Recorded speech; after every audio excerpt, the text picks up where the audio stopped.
திமுக மாநிலங்களவை உறுப்பினரும் வழக்கறிஞருமான வில்சன் செய்தியாளர்களை சந்தித்து வருகிறார். அதனை நேரலையில் பார்க்கலாம். கொண்டு வர பார்க்கிறார்கள். அந்த ஹிந்தி திணிப்பை எதிர்த்ததால் 2152 கோடி இன்று ஒன்றிய அரசு நமக்கு தராமல் வஞ்சித்து விட்டது. இதை எதிர்த்து மாண்புமிகு முதலமைச்சர் அவர்களின் அறிவுறுத்தின் பேரில் உச்சநீதிமன்றம் சென்றுள்ளோம்.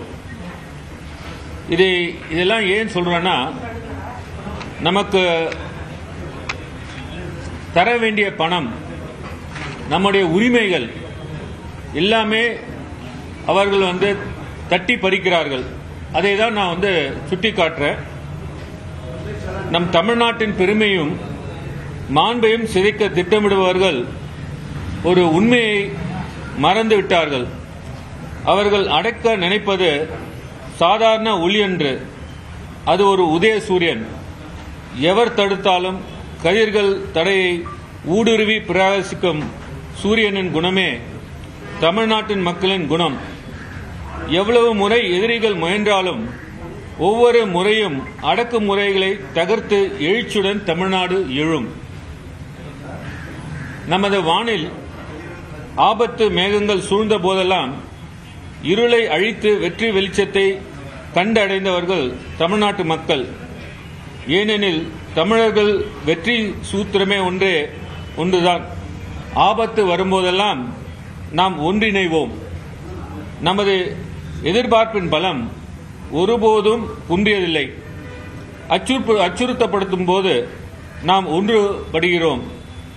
ஒடுக்கப்படும் போது நாம் வீறு கொண்டு எழுகிறோம்.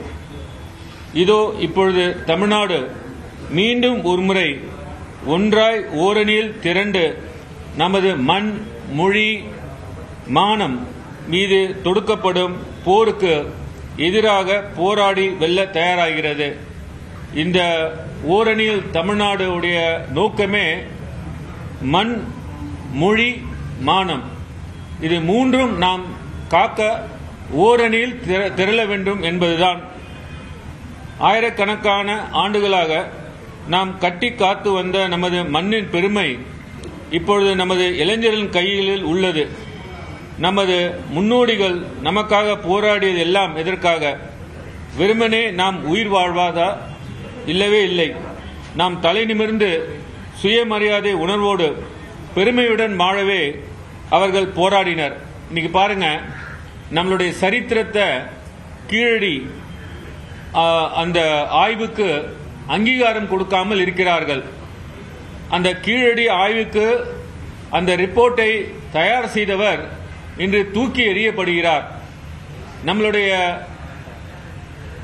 இந்த கீழடி ஆய்வுக்கு நம்மளுடைய கலாச்சாரம், நம்மளுடைய எவ்வளவு வருடங்களாக இந்த தமிழர் பண்பாடு இருந்து வருகிறது, தமிழர்கள் எவ்வளவு ஆண்டுகளாக இருந்து வருகிறார்கள், அதை கூட மற்ற மாநிலங்களுக்கு, ஏன் வெளிநாடுக்கு தெரியக்கூடாது என்று நினைக்கிறார்கள். அந்த அளவுக்கு இவர்கள் தமிழ்நாடு மீது ஒரு வெறுப்பை கொண்டுள்ளார்கள். இது மீளாத வெறுப்பாக இருக்கிறது.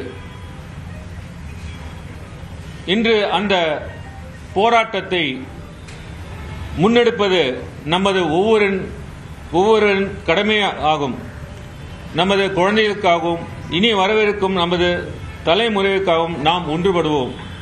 எந்த சக்தியாலும் வெல்ல முடியாத, எந்த கூட்டத்திலும் உடைக்க முடியாத, எந்த வல்லமையாலும் தகர்க்க முடியாத மலை போல் எழுவோம். நாம் ஒன்றாக ஓரணியில் நின்றால் நம்மை வீழ்த்த எவராலும் முடியாது. இதுவே ஓரணியில் தமிழ்நாடு முன்னெடுப்பு. உங்களுக்கு